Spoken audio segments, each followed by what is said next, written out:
प्रणाम मित्रों। आज की चर्चा हम अपने तीसरे चक्र से संबंधित करेंगे। हमारा जो तीसरा चक्र है वह है मणिपुर चक्र। और जो तीसरे शरीर है, जिस शरीर के अनुभव से ऋषियों ने इस चक्र को जाना है, उस शरीर का नाम है सूक्ष्म शरीर, एस्ट्रल बॉडी। मित्रों, जैसे पहले हमने दो चक्रों पे चर्चा की है, उन दोनों चक्रों की दो संभावनाएं हैं।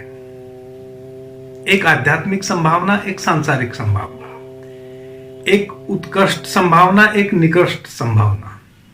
वैसे ही जो हमारा मणिपुर चक्र है, यह तीसरा चक्र जिसको हमने सूक्ष्म शरीर में अनुभव किया है, उसकी भी दो संभावना है। एक प्राकृतिक संभावना और एक आध्यात्मिक संभावना। प्राकृतिक संभावना जो है, जिससे हम सभी जुड़े हुए हैं, यानी कि जिस चक्र की भी जो प्राथमिक संभावना है वह तो हम सबके साथ घट रहा है।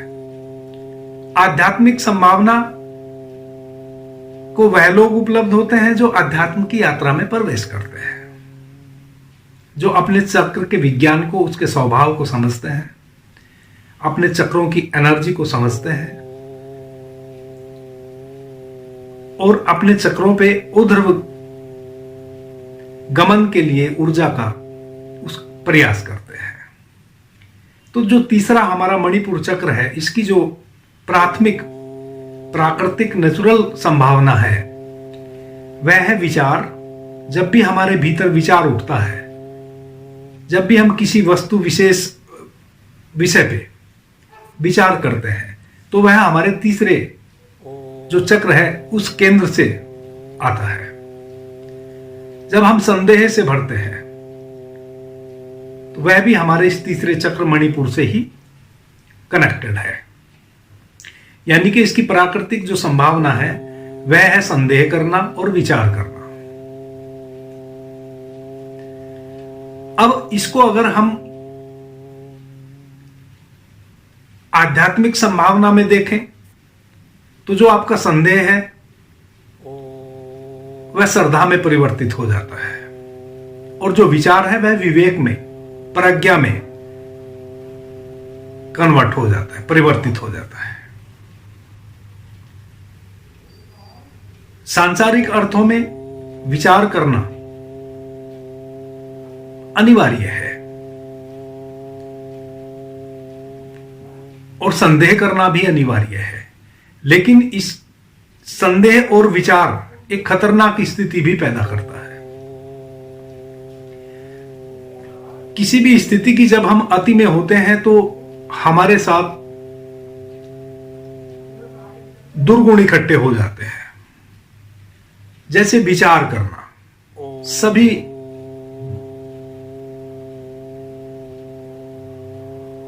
बड़े बुजुर्ग कह के गए हैं कि भाई जो भी करो विचार करके करो,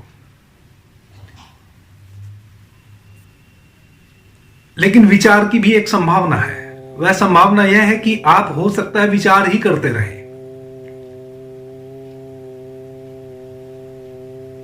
आप इतने विचार से भर जाएं कि विचार से मुक्ति ही ना हो। तो जीवन रूपी जो विचार की शक्ति आपके जीवन में जो काम करती थी वह अवरोधित हो गई, दूषित हो गई। क्योंकि अगर आप निरंतर विचार ही करते रहे तो आप डिसीजन कब लेंगे? किसी भी संबंध में आप विचार करते हैं, अगर आप सतत विचार से ही भरे रहे तो निश्चय कब करेंगे, डिसीजन कब करेंगे? एक यह संभावना है। दूसरी संभावना है अपने विचार की शक्ति को समझना। जैसे ही आप विचार की शक्ति को समझते हैं तो आपके अंदर विवेक, प्रज्ञा का जन्म होता है।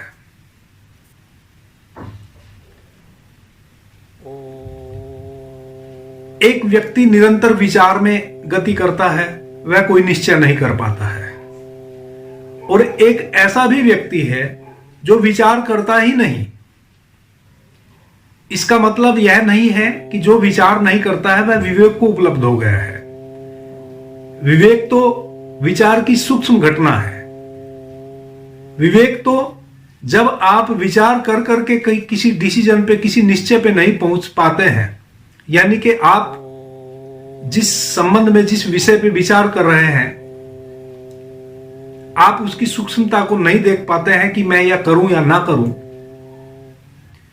जब आपके भीतर विवेक जन्म जाता है तो विवेक तो सूक्ष्मता को समझ जाता है। विवेक का मतलब है कि सूक्ष्म स्थिति को विवेक से हम समझ गए और हमने एक डिसीजन ले लिया, यस का या नो का, एक निश्चय कर लिया, हां का या ना का।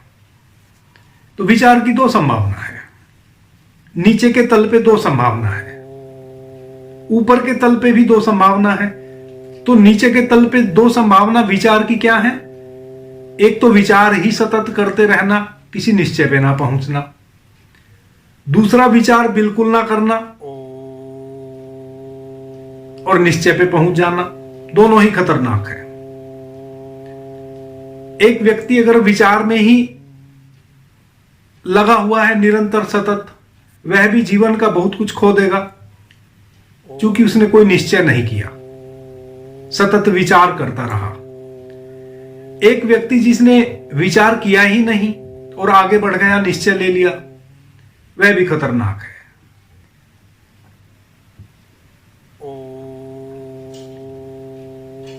वह पहुंच भी सकता है जहां चला है, जो उसने निश्चय लिया है उसको पूरा भी कर सकता है, नहीं भी पूरा कर सकता है। और विचार नहीं करने वाला ज्यादा खतरनाक है, वह ज्यादा शक्तिशाली है। वह शक्तिशाली है तभी वह बिना विचार के किसी कार्य में कूद पड़ता है, आगे बढ़ जाता है, निश्चय कर लेता है। अगर उसके अंदर एक भावना उत्पन्न हुई कि मुझे 100 लोगों की हत्या करनी है, तो वह बिना विचार किए कि भाई हत्या करने के पीछे का कारण क्या है, क्यों करूं, क्या लाभ होगा, क्या हानि होगी, कुछ भी सोचे बिना वह हत्या कर देगा। हिटलर जैसे लोग, मुरासोली,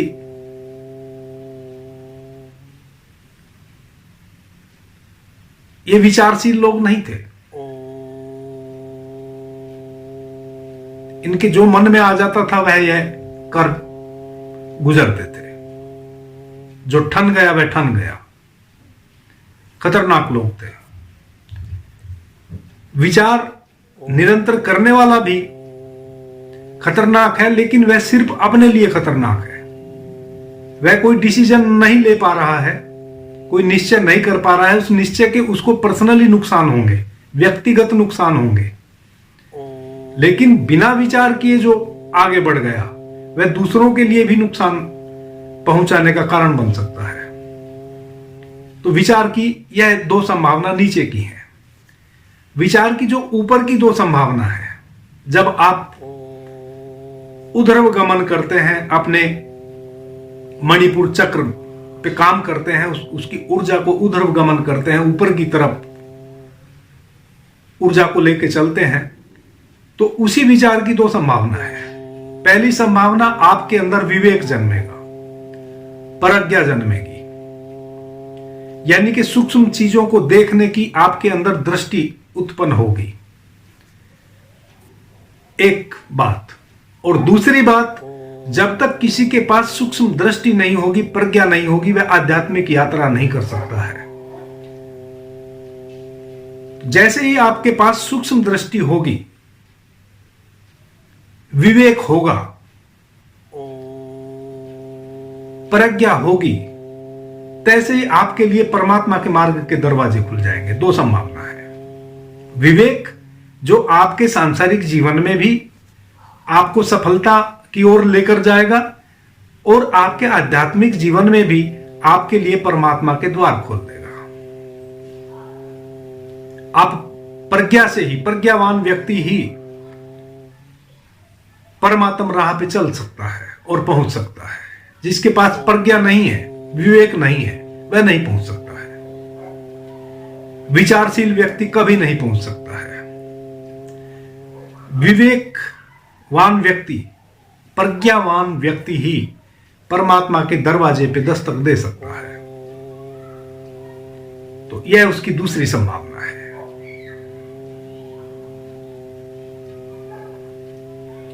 मित्रों, प्रत्येक चक्र की दो दो संभावनाएं हैं। आपकी ऊर्जा प्राकृतिक रूप से आपके मणिपुर चक्र पे ठहरी है, तो उससे आप विचार और बेटी सो जाओ संदेह से भरे हैं। अब संदेह की भी दो संभावना है, नीचे के तल पे, दो संभावना है ऊपर के तल पे।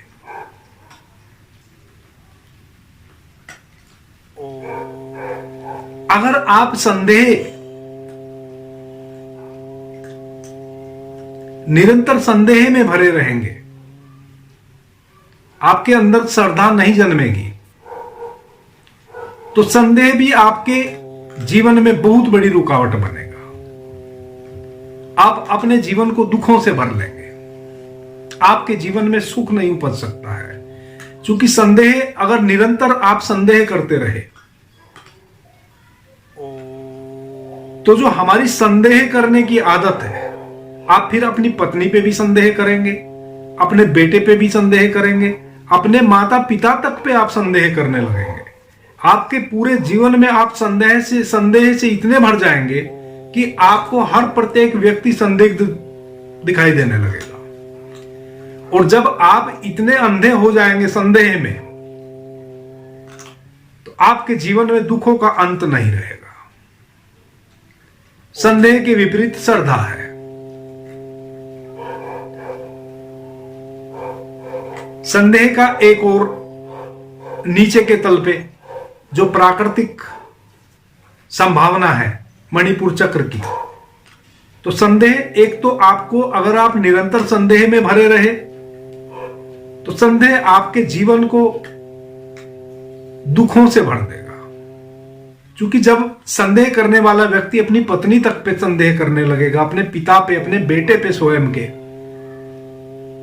तो फिर बाहर के लोग तो उसके संदेह से बिना गुजरे आगे बढ़ ही नहीं सकते, तो उसका जीवन कैसे चलेगा। दूसरा, संदेह के विपरीत आप विश्वास भी खतरनाक है। संदेह करना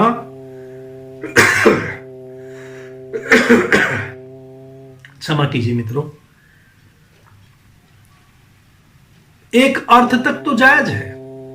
प्रथम दृष्टा हमें किसी भी नई स्थिति में संदेह उत्पन्न हुआ, उसका निराकरण निकल गया।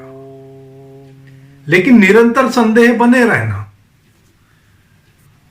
जिस चीज के प्रति भी आप निरंतर संदिग्ध रहेंगे,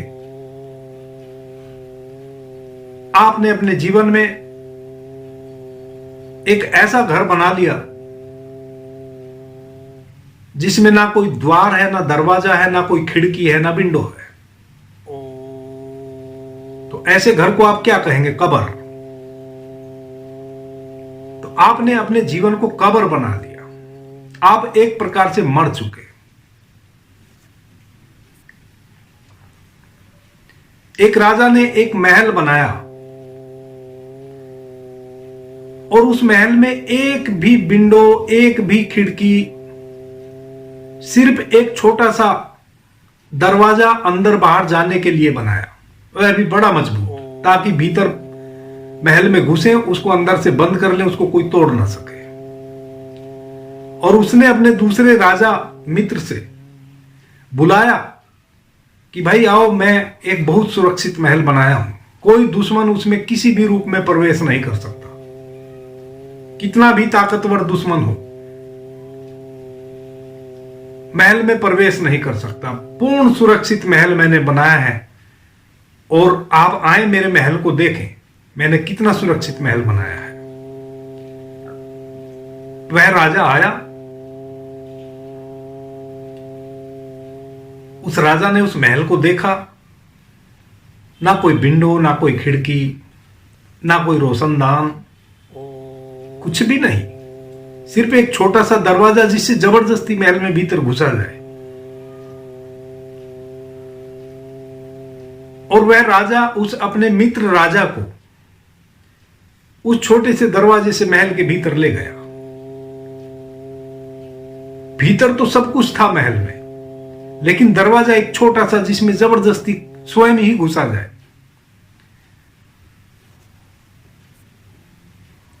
पूरा महल घुमाया भीतर,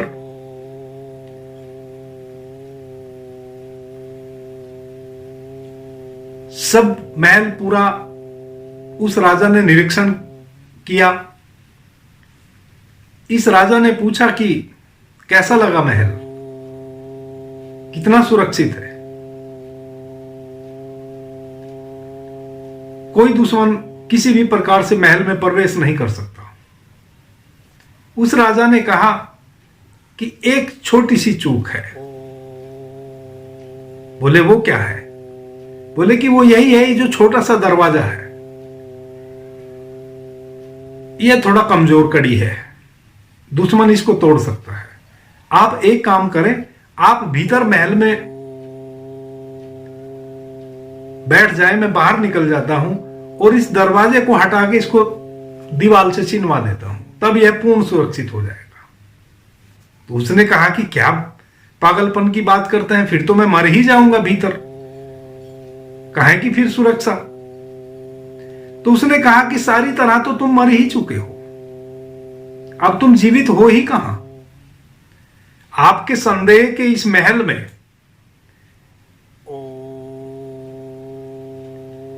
जीवन कहां है? ना कोई हवा का झरोखा है, ना ताजी हवा है, ना सूर्य की किरण है, ना पक्षियों के गीत की गुंजार भीतर जाती है, ना किसी बच्चे के रोने की, हंसने की खिलखिलाहट, चिल्लाहट भीतर जाती है। तो सब तरह से तो 99% तो तुम ऑलरेडी मर ही चुके, कबर इसको बना ही चुके, 1% बाकी है, इसको भी पूरा कर लो, फिर तुम पूर्ण सुरक्षित हो जाओगे। ना तुम जिंदा रहोगे, ना कोई खतरा होगा। तो संदेह जो है वह कबर बना देता है, लेकिन संदेह के विपरीत जो विश्वास है वह भी खतरनाक है। विश्वास भी आपको खड्डे में ही ले जाएगा। जिस पे आप विश्वास करते हैं वही तो चोट देता है। आज तक आपको किसी ऐसे व्यक्ति ने चोट दी है जिस पे आपने भरोसा ना किया हो, विश्वास ना किया हो? जब भी आपको किसी भी प्रकार की जीवन में चोट कोई दे के जाता है, वह वही व्यक्ति दे के जाता है जिस पे आपने विश्वास किया, भरोसा किया। संदेह भी खतरनाक है और विश्वास भी खतरनाक है। नीचे की दोनों जो संभावना है इस मणिपुर चक्र की, संदेह और विश्वास, यानी कि संदेह के विपरीत नीचे विश्वास। आपने किसी पे संदेह किया फिर विश्वास से भर गए, ये दोनों ही खतरनाक है। अगर आपने निरंतर संदेह किया वह भी खतरनाक है, और अगर आपने विश्वास कर लिया, अंधविश्वास, आप संदेह करो, संदेह की कसौटी पे तोलो, फिर विश्वास करो, अंधविश्वास नहीं। विश्वास भी एक सीमा तक। आपके विश्वास में थोड़े से कदम रखे गए और रिजल्ट आना शुरू हो गया, तो उस विश्वास को बढ़ने दो। रिजल्ट आया नहीं और निरंतर विश्वास, तो वह अंधविश्वास हो गया, आप मारे पड़े रहेंगे। दोनों ही संभावना आपको खतरे की ओर लेके जाती है। इसके उलट संदेह श्रद्धा को जन्म देता है। श्रद्धा की दो संभावना है। पहली संभावना, श्रद्धा के फूल बड़े प्यारे होते हैं। जहां भी आप श्रद्धा करते हैं, श्रद्धा परमात्मा के घर से आई हुई होती है। आपकी जो श्रद्धा है, देखते ना, हम मंदिर जाते हैं, हमें पता है उस मंदिर में ईंट लकड़ी सब हमने ही लगाया है, हमने ही उसका डिजाइन तैयार किया है, हमने ही वह भवन निर्मित किया है, और हमने ही उस पत्थर की भगवान की मूर्ति को तराशा है। सब कुछ हमने किया है। उस मंदिर का भवन भी हमने बनाया है, उस मंदिर की मूर्ति भी हमने तराश के अनगढ़ पत्थर से तराश के बनाई है। लेकिन हम अपनी श्रद्धा से उस अपने ही बनाए भवन को, उस अपनी ही तराशी मूर्ति को भगवान के रूप में पूजते हैं। यह है हमारी श्रद्धा। और जो परम श्रद्धा से भरे हैं उनको भगवत प्राप्ति भी होती है उस मंदिर से। यह है चमत्कार, यह है श्रद्धा की शक्ति, यह है श्रद्धा का प्रसाद। श्रद्धावान को आप डुबा नहीं सकते हैं। जिसके अंदर श्रद्धा जन्मी वह डूब नहीं सकता है। श्रद्धा तो कहीं पहुंचा ही देती है। तो पहली संभावना श्रद्धा की क्या है कि जिस भी व्यक्ति पे, साधारण व्यक्ति पे भी आप श्रद्धा करते हैं वह असाधारण हो जाता है। आप देखो, आप अपने प्रेमी को, आपको अपने प्रेमी पे श्रद्धा है। जब आप अपने प्रेमी पे श्रद्धा करते हैं, आपका प्रेमी साधारण मनुष्य नहीं रह जाता है। आपकी श्रद्धा से वह असाधारण हो जाता है। जब तक आप उस पर अविश्वास करते हैं, संदेह करते हैं, तब तक आपने उसको मनुष्य से भी छोटा कर दिया। क्योंकि आपके संदेह, आपके अविश्वास के कारण वह भी बोझिल रहेगा।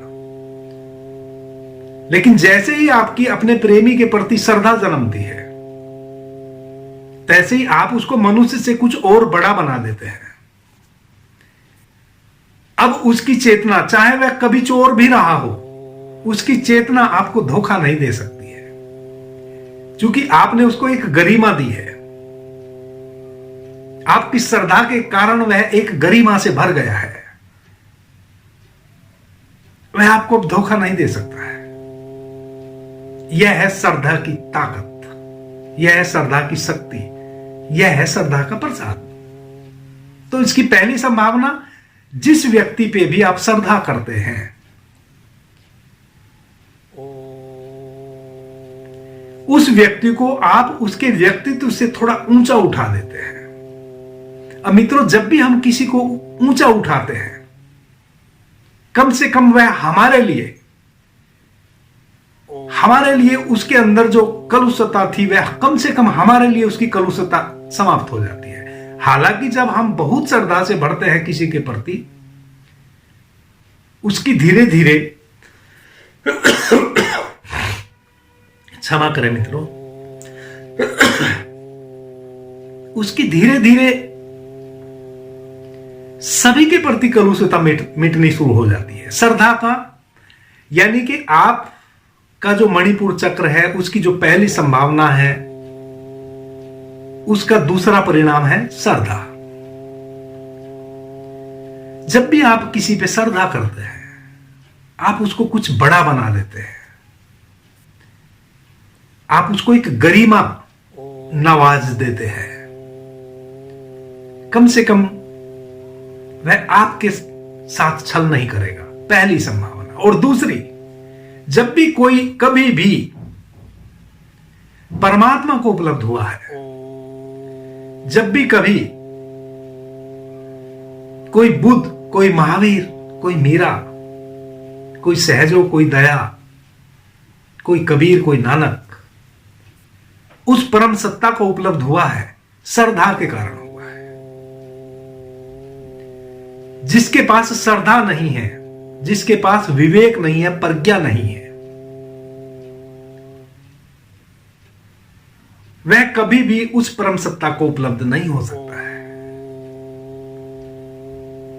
उस परम ज्ञान को उपलब्ध नहीं हो सकता है, उस राम को उपलब्ध नहीं हो सकता है, उस ओमकार को उपलब्ध नहीं हो सकता है, उस परम धन को वह नहीं पा सकता है।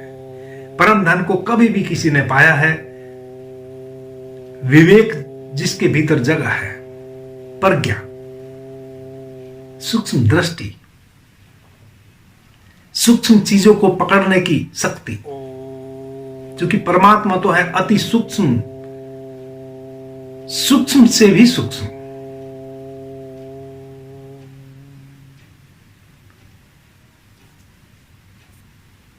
जिसके भीतर प्रज्ञा ने जन्म लिया है वही उस सूक्ष्मता को पकड़ पाता है। दूसरा, जिसके पास श्रद्धा, जो श्रद्धा से भर गया है, जिसने अपने भीतर श्रद्धा को जन्म दे लिया है, वह उसको उपलब्ध हो पाया है। क्योंकि अगर श्रद्धा नहीं है तो जब परमात्मा के रास्ते पे चलोगे, अंधेरे आएंगे, खंडहर आएंगे, पहाड़ पत्थर आएंगे। अगर श्रद्धा नहीं है तो आपका जो संदेह है वह आपको बैक कर देगा कि इतने घने अंधेरे में कहां घुसने जा रहे हो, पता नहीं आगे भूत प्रेत हो, कोई चोर उचक्के हो, कोई जंगली जानवर हो। आपका भी अनुभव है, जब आप ध्यान करते हैं, ध्यान में बैठते हैं, तो पहला जो आपका साक्षात्कार होता है वह अंधकार से होता है। बहुत सारे मित्र उस अंधकार से ही घबरा के बैक हो जाते हैं। जब भी सच में आप ध्यान में गए हैं, क्योंकि अक्सर तो ध्यान भी उल्टा ही करते हैं बहुत सारे मित्र। जब ध्यान करते हैं तो किसी शिव जी का, किसी राम की मूर्ति का एक भीतर व्यवस्था लगा लेते हैं, उस पर ध्यान केंद्रित करते हैं। कोई माता का भक्त है तो माता की मूर्ति भीतर निर्मित कर लेता है भाव से, अब फिर उसका ध्यान करता है। वह सब ध्यान नहीं है, ध्यान के करीब भी नहीं है वह। ध्यान तो बड़ी दूर की बात है, ध्यान के करीब भी नहीं है। वह सब कंसंट्रेशन का खेल है। कंसंट्रेशन मेडिटेशन नहीं है, एकाग्रचित्तता ध्यान नहीं है। जब भी आप सच में ध्यान में प्रवेश करेंगे, पहला जो साक्षात्कार होगा वह अंधकार का होगा। अंधेरी रात के बाद ही तो सूर्य निकलता है सुबह, और अंधेरा छटता है। पहली किरण सूर्य की पड़ती है कि अंधेरा छट जाता है। कितना भी घना अंधेरा हो, सारी रात्रि का अंधकार, सूर्य की पहली किरण पृथ्वी पे पड़ी कि अंधकार गायब। तो ध्यान में पहला साक्षात्कार आपका अंधकार से होता है। अगर आपके भीतर श्रद्धा नहीं है, संदेह है, तो आपका जो वह संदेह रूपी बीज है, तीसरे चक्र की जो पहली संभावना है संदेह, वह आपको कभी भी ध्यान में प्रवेश नहीं होने देगा। चूंकि अंधकार से वह आपको भयभीत करेगा, कहेगा कि कहां जा रहे हो, कोई रास्ता भी नहीं दिखाई देता। इस अंधेरी गुफा में कहां प्रवेश कर रहे हो, पता नहीं कहीं भूत हो, प्रेत हो भीतर। ऐसा संदेह उत्पन्न होगा कि आप सच में डर जाएंगे और आप ध्यान में नहीं प्रवेश कर पाएंगे। और जो उस अंधकार में प्रवेश नहीं किया, उस अंधकार में प्रवेश करके उस अंधकार भरी रात्रि को ही आप चीर के बाहर निकल जाते हैं, तो प्रकाश में पहुंचते हैं। वही परम प्रकाश, परमात्मा का प्रकाश है। वही आपको ओमकार सुनने को मिलेगा, क्योंकि उस ओमकार से ही प्रकाश भी झड़ रहा है। वही है आप, वही है आपका होना, वही है वह तत्व जो ना कभी जन्मता है, ना कभी जिसकी मृत्यु होती है। वही है वह अजन्मा, वही है सर्वव्यापी, वही है परमात्मा, वही है राम, वही है जिसको कृष्ण ने अर्जुन को दर्शन कराए थे कि देख ले मेरा विराट रूप। तो संदेह आपको भीतर प्रवेश नहीं करने देगा। भीतर प्रवेश करने के लिए श्रद्धा चाहिए, श्रद्धा का दिया चाहिए। श्रद्धा आपको रुकने नहीं देगी, क्योंकि श्रद्धा यह मान के ही चलेगी जब आप ध्यान में उतरेंगे कि पहुंचना परमात्मा तक है, पाना उस परम प्रकाश को है। और ये तो छोटी छोटी बाधाएं हैं, अंधकार है, ऊंचा नीचा रास्ता, श्रद्धा आपको रुकने नहीं देगी। तो मैंने आपको दोनों संभावनाओं पे बात कर ली। अब हम संदेह से कैसे बाहर निकले, संभावना तो मैंने बता दी, विचार को कैसे विवेक बनाएं, संदेह को कैसे श्रद्धा बनाएं। साधक के लिए फिर यहां आके बात अटक जाती है। तो विचार को समझो,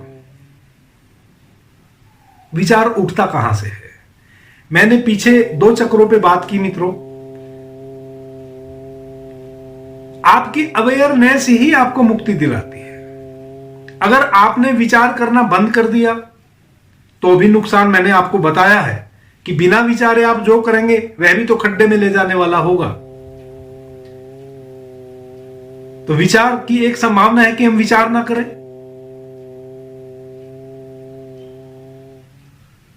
नहीं, अपने विचार को विवेक बनाओ, प्रज्ञा बनाओ। कैसे बनेगी? विचार पे भी विचार करना शुरू कर दो, विचार मुक्त हो जाओगे। यानी कि विचार जो है वह विवेक बन जाएगा। कोई भी विषय है जिस पे आप विचार करते हैं, और विचार क्या करते हैं, अपनी आपकी एक थिंकिंग होती है। किसी भी स्थिति में आपकी अपनी एक परिभाषा होती है। अब उस परिभाषा पे भी आप परिभाषा गढ़ दो, यानी कि विचार पे भी विचार करना शुरू कर दो। जैसे ही आप विचार पे भी विचार करना शुरू करेंगे, तैसे ही आप विचार मुक्त हो जाएंगे। यानी कि आपकी जो विचार में बहने वाली तीसरे चक्र की ऊर्जा है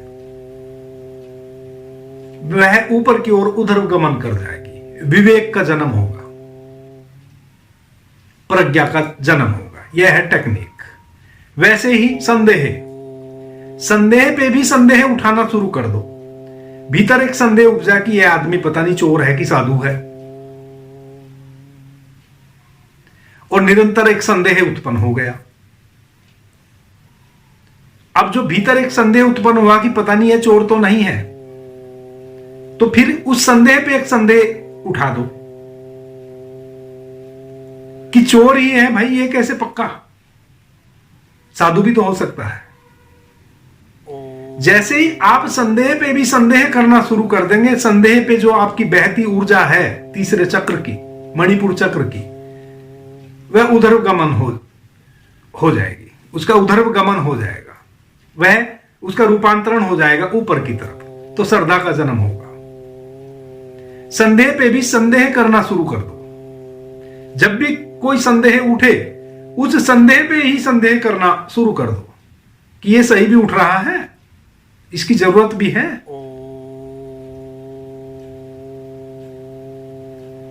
जैसे ही आप होश से भरेंगे अपने संदेह के प्रति, जागरण से भरेंगे, जैसे ही संदेह उठे आंख बंद कर लो और उस संदेह पे संदेह उठाओ कि भाई ये जरूरी भी है, श्रद्धा का जन्म होगा।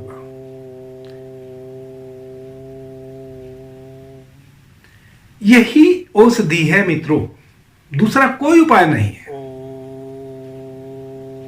और जितने भी उपाय आपने जाने हैं दूसरे, उन उपाय से आज तक आप मुक्त भी नहीं हुए होंगे, हो भी नहीं सकते हैं, क्योंकि वह उपाय ही गलत है।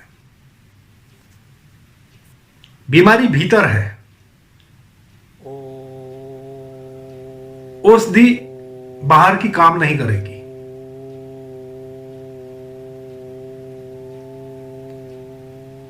व्याधियों को तो दूर किया जा सकता है बाहर की औषधि से, लेकिन आधियों को कैसे करेंगे? आधियां तो मानसिक हैं, उसको तो समझना पड़ेगा। आधि और व्याधि दो होती है ना। आधि को हम कहते हैं भूत बाधा, भूत ऊत कहीं होते नहीं है। और व्याधि होती है बीमारी। हमारे किसी अंग में, हमारा कोई अंग बीमार पड़ गया, कोई विषाणु भीतर प्रवेश कर गया, बुखार आ गया, टाइफाइड हो गया, जॉन्डिस हो गया, आंत्रशोथ हो गया, कुछ भी, तो उसके लिए तो बाहर से औषधि लेंगे तभी मुक्ति मिलेगी उस बीमारी से। लेकिन जो आधियां हैं, आधि और व्याधि, तो जो व्याधि है उसकी तो औषधि है, बाहर से लेनी पड़ेगी, चिकित्सक के पास जाना पड़ेगा। लेकिन जो आधियां हैं वह तो आपके भीतर ही, संदेह आपके भीतर उपजा, विचार आप भीतर कर रहे हैं, तो इनको तो भीतर ही समझना है, इनके प्रति तो अवेयर होना है, यही औषधि है उनकी। बाहर से कोई औषधि लोगे, बाहर से कोई आपको टेक्निक बताता है कि भाई ऐसे आपकी श्रद्धा बढ़ेगी, ऐसे आप विवेकवान बनेंगे, प्रज्ञावान बनेंगे, इस विधि से कोई विधि काम नहीं करेगी। आपको अपनी अप्रज्ञा को समझना है, आपको अपने विचारों को समझना है। ये विचार करने की जो आदत है, निरर्थक विचार पे विचार उठाना शुरू कर दो, विवेक जन्मेगा। विवेक का दिया एक बार आपके हाथ में आ गया, फिर आप किसी खड्डे में नहीं गिरोगे। एक बार प्रज्ञा जन्मी, सामने वाले के कुछ बोलने से पहले आप समझ जाओगे कि वह बोलना क्या चाह रहा। इसको कहते हैं प्रज्ञा। कोई व्यक्ति आपके पास आया, वह क्या मनसा से आया है और वह आपको क्या कहने वाला है, वह आपको कुछ देने आया है कि कुछ लेने आया है, आपको उसके भाव भंगिमा से ही पता चल जाएगा। इसको कहते हैं विवेक। विचार तो आप लाख करो, जब तक वह मुंह ना खोलेगा आपको विचारों से कुछ भी ना पता चलेगा कि अगला क्या कहने वाला है। तो प्रज्ञा में और विचार में यह फर्क है, यानी कि एक विवेकवान व्यक्ति और एक विचारशील व्यक्ति, यह फर्क है दोनों में। तो वह जो विचार करने की निरंतर आदत है उसके प्रति अवेयर हो तो विवेक जन्मेगा, और जैसे ही विवेक जन्मेगा तैसे ही सारे रास्ते क्लियर। वैसे ही जो संदेह है, संदेह पे संदेह उठाना शुरू करो, श्रद्धा जन्मेगी, और श्रद्धा एक बार आपके भीतर जन्म गई तो जिसके प्रति भी आप श्रद्धा से भरेंगे, जब आप मंदिर की मूर्ति के प्रति श्रद्धा से भरते हैं तो वह भगवान बन जाती है, और उससे आपको आशीर्वाद भी मिलने शुरू हो जाते हैं। श्रद्धा अगर सच्ची हो तो एक मीरा कृष्ण की मूर्ति में समा जाती है। श्रद्धा की वजह से कृष्ण की मूर्ति वह पत्थर की जीवित हो जाती है मीरा के लिए, और मीरा उसमें प्रवेश कर जाती है। श्रद्धा अगर आपके पास है तो जिस व्यक्ति के प्रति भी आप श्रद्धा से भरेंगे वह व्यक्ति कुछ अनूठा हो जाएगा। आपकी श्रद्धा उसको मनुष्य से थोड़ा ऊपर उठा देगी, फिर वह आपके साथ छल नहीं करेगा। तो ये दो संभावना है मित्रों। कल हम चौथे चक्र पे बात करेंगे, इस तरह हम 7 चक्र 7 शरीर पे बात करेंगे, और फिर हम इस अपनी नीचे से ऊपर तक की